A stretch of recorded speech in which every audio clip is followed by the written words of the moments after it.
สำหรับมื้อนี้เดี๋ยวจะมาเทรดตามเทรนให้เบิ่งเนาะว่าการเทรดตามเทรนนี้มันเป็นจังได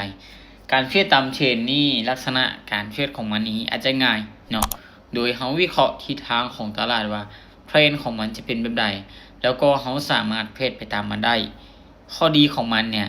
สามารถสร้างกำไรได้ง่ายเนาะแล้วก็บ่มีความเสี่ยงจากตลาดนี้สูงเดี๋ยวเฮาไปเบิ่งนำกันว่าการเทรดตามเทรนนี้มันจะเป็นจังไดตามที่เฮาได้สังเกตลักษณะของตลาดในปัจจุบันนี้คือลักษณะของตลาดในปัจจุบันนี้มีโอกาสที่จะปรับเป็นเทรนขาลงเนาะเนื่องจากว่าเฮาต้องได้รอจังหวะในการเข้าเนาะสำหรับเทคนิคที่จะมาอ่านว่าตลาดเป็นเทรนนี้จังใดเนาะแม่นค่อยจะใช้เทคนิคของ moving average เนาะคือเฮาสังเกตง่ายๆเนาะลักษณะของตลาดที่เป็นเทรนขาขึ้นเนาะเฮาจะสังเกตว่าแท่งเทียนเนี่ยมันจะเกิดอยู่ถึงเส้นของ moving average เนาะแล้วก็มันจะเป็นเทรนขึ้นไปเลยและลักษณะในการเทรดของเฮาเนาะก็สามารถที่ว่าจะเทรดแล้วก็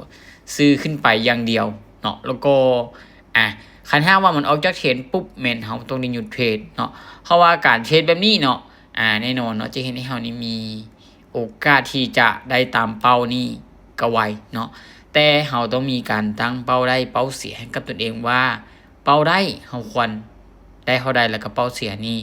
เฮาควรเสียจากเหรียญแล้วก็หยุดเนาะฉะนั้นไผที่ก็ตามแต่เนาะคันเฮาว่าจะเทรดตามเทรนเนาะเทรดจังไดก็แต่เนาะคันหากว่าเฮาเนี่ยบ่มีเป้าหมายให้กับตนเองนี่แบบชัดเจนเนี่ยการที่เฮาจะได้ตามเป้านี้มันก็ยากเนาะคนเนาะฉะนั้นบ่ว่าจะเทรดในลักษณะของไซด์เวย์เนาะหรือว่าจังไดก็ตามแต่มาเดี๋ยวเฮามาเบิ่งนำกันเนาะว่าในลักษณะของตลาดในปัจจุบันนี้กำลังที่จะปรับเป็นเทรนขาขึ้นไปเนาะ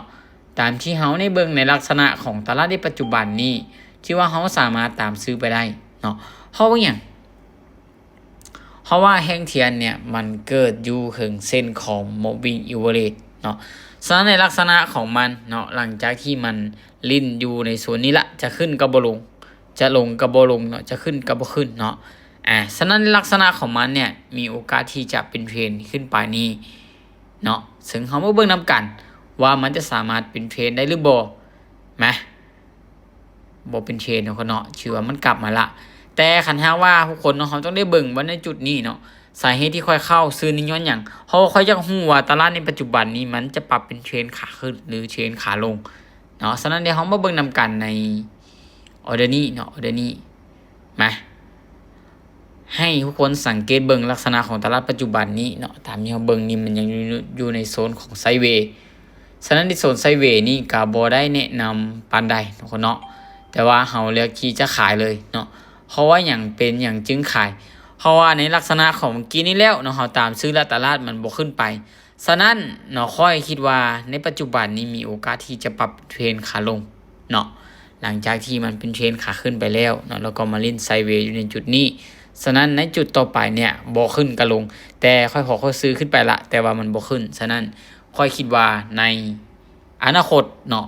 มีโอกาสที่จะปรับเป็นเทรนขาลงนี้เป็นส่วนหลายฉะนั้นในการเบิ่งลักษณะของตลาดในการเบิ่งเทรนนี้เป็นสิ่งที่สำคัญบ่ว่าเราจะเทรดอยู่ในแพลตฟอร์มใดก็ตามแต่เนาะเราต้องได้เบิ่งลักษณะของตลาดนี้ให้ดีเนาะ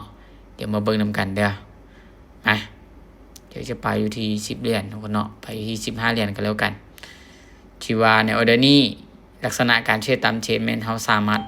ขายมาได้เนาะมาสังเกตง่ายๆเนาะปัจจุบันนี้แม่นกายเส้น moving average มาแล้วเนาะสำหรับแผงเทียนของมันแล้วก็มีโอกาสที่จะปรับเป็นแนวโน้มมาเบิ่งนำกันว่าจะลงมาได้หรือบ่เนาะลักษณะของตลาดที่จะเป็นแนวโน้มขาลงเนาะหรือว่าเป็นเทรนขาลงเนาะแต่ว่าในลักษณะของการเทรดตามเทรนนี้เนาะเฮาต้องได้ใช้หยังใช้หลักการในการบริหารทุนนี้เป็นหลักเนาะ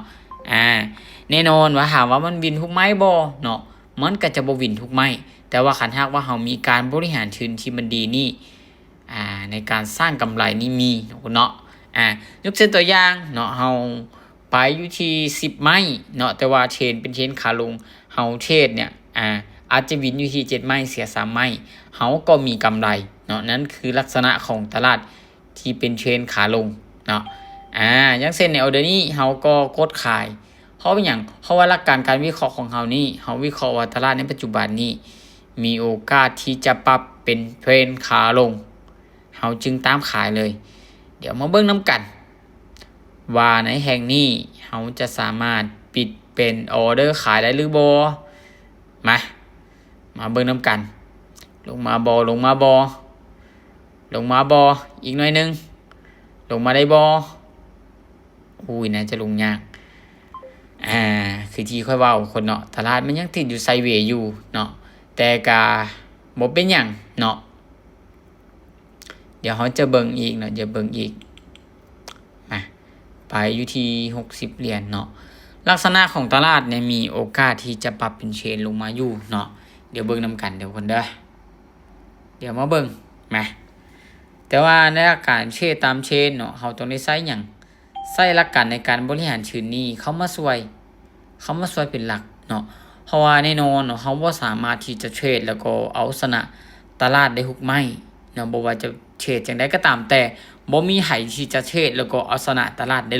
100% แต่ทั้งนี้ทั้งนั้นเนาะเฮาต้องมีหลักการเนาะคือการบริหารทุนเข้ามาช่วยก็คือการเทรดเนาะแต่คันถ้าว่าจะเทรดไว้ได้ก็ตามแต่คันถ้าว่าเฮาบ่มีการบริหารทุนเนาะต่อให้เจ้าวิน10ออเดอร์ติดต่อเจ้าไปฮาร์ดได้ไม่ได้ไม่หนึ่งเจ้าก็จะเสียให้กับตลาดเนาะคันถ้าว่าเจ้าอออินไป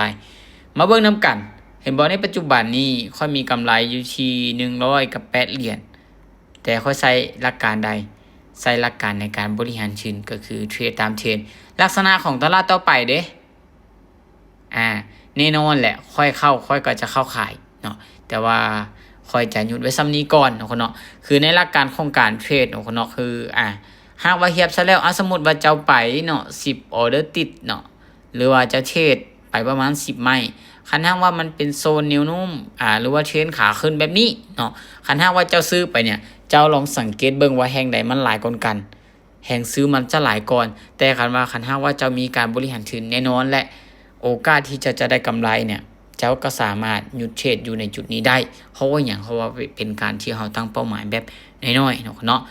ลักษณะของการเทรดตามเทรนเนาะเนาะก็มีในประมาณนี้เนาะเนาะแต่ว่าโอกาสที่จะสร้างกำไรได้นี่มีบ่ค่อยเชื่อมั่นว่ามีคือกันเนาะแต่ว่าเจ้าต้องได้เบิ่งจังหวะของตลาดให้ดีว่าตลาดที่เจ้าจะอยู่นั่นมันมีโอกาสที่จะเป็นเทรนบ่เนาะหรือว่าไซด์เวย์แต่เจ้าต้องบริหารทุนเนาะแต่ว่าต้องยอมรับความเสี่ยงให้มันได้เนาะเนาะเพราะว่าคู่การเทรดแล้วแต่ว่ามีความเสี่ยงเนาะสำหรับคลิปนี้บ๊ายบาย